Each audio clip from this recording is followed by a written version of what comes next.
de grosses médailles pour la France. Merci Anne. Mais Anne Hidalgo, c'est surtout bien sûr celle qui a eu donc l'initiative de tenir donc le 4 décembre 2015 le sommet des élus locaux pour le climat. Voilà, donc voilà, le Cities 40 ou le C40, c'est donc l'équivalent du G20, hein, les 20 pays les plus riches, je crois, c'est ça, ouais, pour les villes monde. Donc c'est en fait donc c'est 700 élus locaux du monde entier signent une déclaration les engageant à aller vers 100% d'énergie renouvelable et une réduction des émissions de gaz à effet de serre, car bien sûr carbone des émissions carbone des villes de 80% d'ici 2050. Cette déclaration constitue un élément moteur dans l'adoption de l'accord de Paris, puisque les États pourront s'appuyer sur la bonne pratique de leur ville pour démontrer leur action et le respect de leurs engagements. C'est bien ça, on fait un peu de politique aujourd'hui. Euh, Politique internationale. Mais revenons au climat. Revenons au climat mondial avec les accords donc, du climat, pour le climat de 92 à 2015. Donc voilà, les négociations internationales sur le climat se poursuivent. Voilà, le protocole de Kyoto, évidemment, en 97, par lequel les pays industriels s'engagent à réduire leurs émissions de gaz à effet de serre de 5%. Voilà. La conférence de Copenhague en 2009 qui voit les pays s'engager à limiter le réchauffement climatique à 2 degrés mais sans fixer d'objectifs contraignants pour y parvenir. Et les accords de Paris en 2015 qui prévoient au terme de la COP21 de limiter l'augmentation de la température de 2 degrés voire de tendre vers l'objectif de 1,5 degré par rapport à l'ère pré-industrielle. Le texte tient compte des besoins et moyens des pays signataires. Il est durable dans le temps avec des ambitions révisables, modifiables, à la hausse, de façon périodique. Eh oui, en fait, l'écologie, ce n'est pas un conflit de génération. Non, ça c'est ce que dit Camille Etienne. Et que dit François Bayrou? Ben, il dit ça. Parmi les tâches que je considère comme faisant partie des missions du président de la République, il y a ceci. Il lui revient de dire aux autres peuples de la planète que nous avons une responsabilité écologique en commun.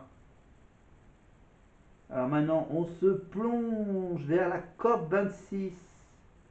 Évidemment, c'est que les COP n'en sont pas moins régulièrement critiquées, notamment par les militants de la décroissance. Ça y voit bien sûr une occasion pour les multinationales de verdir leur image en montrant un souci climatique hypocrite.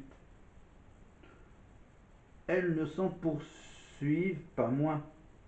La dernière édition, donc la COP 26, en date, qui s'est tenue en Glasgow en octobre-novembre 2021, avait comme objectif de renforcer la réduction des émissions de gaz à effet de serre d'ici 2030. En fait, c'est un bouquin qui est sorti il y a pas mal de temps. Mais bon, voilà, donc on a fait une pierre deux coups, hein, voilà, écolo et le climat. Pas mal, hein.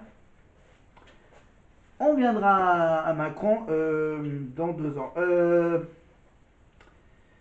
On va pas parler de religion, pas parler de terrorisme, ça sera peut-être un peu de l'actualité. Alors, ouais, ouais, d'accord, ok. Ok, je prépare, évidemment, je prépare un sujet sur le centrisme. Voilà. Voilà. Le centrisme, finalement, on va quand même un tout petit peu en parler d'Emmanuel Macron. Voilà, hein, on va quand même donner quelques petites infos sur ce président étrange. Donc, après, qu'est-ce qu'on a? Alors, est-ce que j'ai un sujet intéressant qui est en lien avec l'actualité?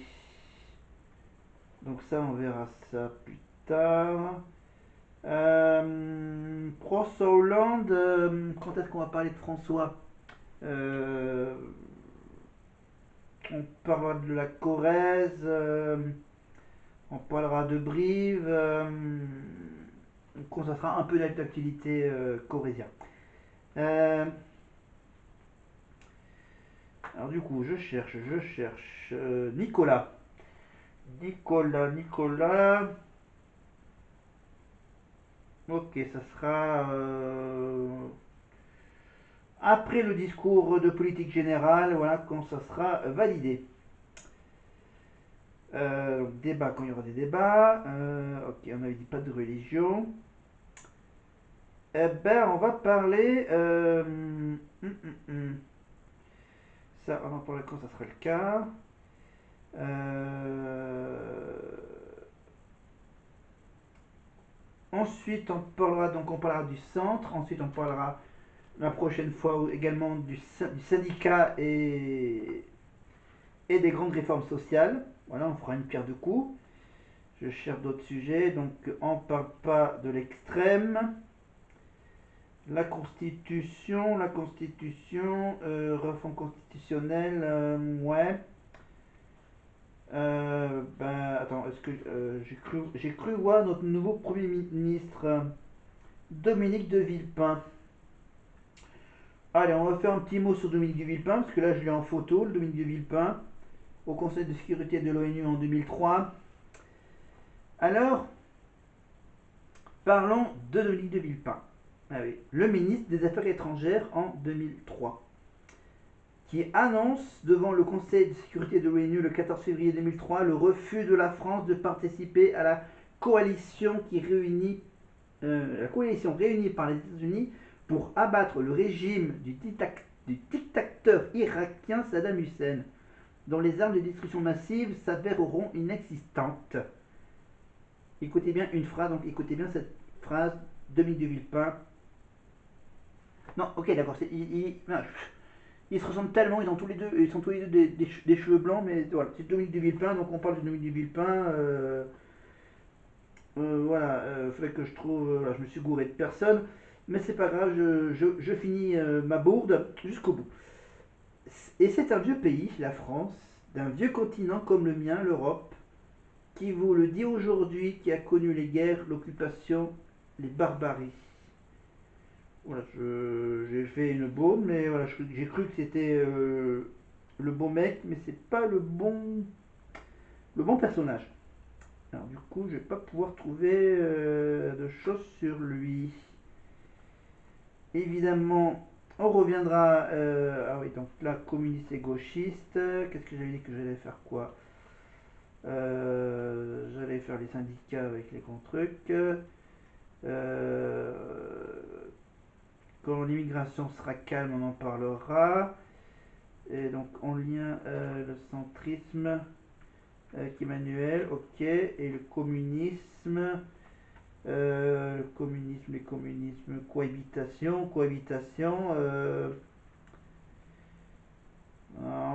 On va dire que c'est pas trop le cas. Chirac, non, aucun rapport entre Chirac et le communisme. Non, on va faire donc on va faire Jacques et Nicolas et on va faire quoi? Peine de mort, scandale, on va pas faire de scandale, on va pas parler d'entre-deux-guerres. France-Allemagne, ça on verra si ce sera le cas en foot. Ok. Euh, ben, on parlera de communiste et de gauchisme avec un sujet sur François Mitterrand.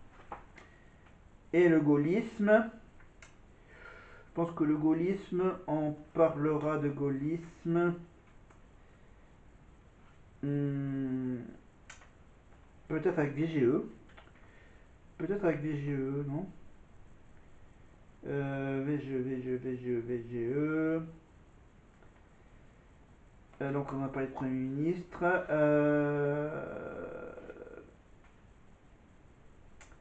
Je regarde.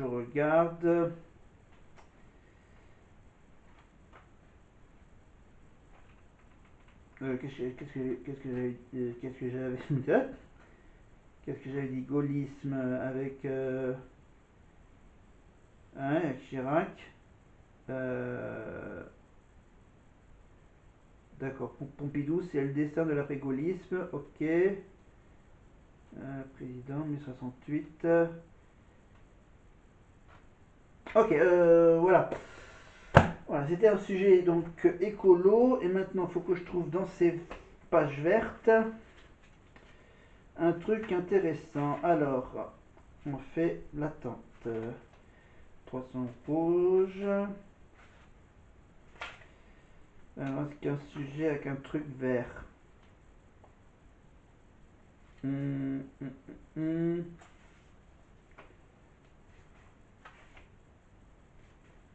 Un truc un peu correct. Un peu correct, un peu correct. Qu'est-ce que... Il y a plein de sujets. Plein de sujets par page. Alors, euh, attends, il n'y a vraiment pas de sommaire. On va voir s'il y a un petit dessin, par exemple. Euh,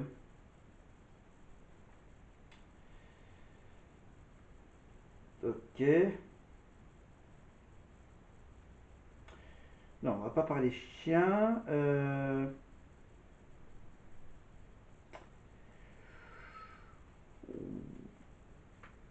Je regarde, je regarde. Alors, on va aller vers un personnage célèbre. On va parler d'un personnage célèbre français. Pour finir, je vérifie s'il n'y a rien d'autre d'intéressant parce qu'il faut vraiment que je fasse des petits points de repère sur les sujets que. Un petit, une petite idée reçue qu'on va dézinguer grâce à Max Bird. Voilà, sur ce livre édition J'ai lu. Les fameuses idées reçues dézinguées par ce personnage. Alors, idée reçue. Napoléon était plus petit que la moyenne. Réponse. Ce célèbre personnage historique est presque identifié par sa petite taille. Il donne même son nom au fameux complexe de Napoléon, caractérisant les hommes qui composent leur infériorité physique par une soif du pouvoir.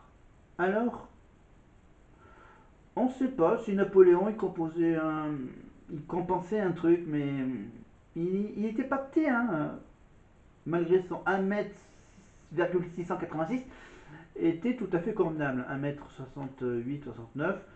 Voilà, il y a 200 ans, c'était même légèrement au-dessus de la moyenne. Ah oui, la moyenne française à l'époque. Ah oui. Peut-être que le fait qu'il baladait souvent entouré de gardes impériaux, recrutés par leur grande taille et leur carrure imposante, voilà, ça a quand même contribué à lui donner la fameuse réputation d'être plus petit. Hein. Bon, ça va, il n'y a pas de quoi on va envahir l'Europe hein, avec Napoléon, qui serait plus petit que la moyenne, mais bon, voilà, ça veut dire qu'à l'époque, la taille moyenne à l'époque était petite. Et est-ce qu'il y a un sujet vert dans le livre, dans le premier livre après la première élection de Macron des Insoumis? Alors, est-ce qu'il y a un sujet écolo? Sujet écologique. Alors, éducation, sport. Donc là, c'est la culture, économie, euh, affaires étrangères, on passe. Affaires sociales. Affaires sociales. Je pense qu'il n'y a pas trop affaires sociales. Système de santé, c'est pas vert. Défense, c'est pas trop écolo. Développement durable.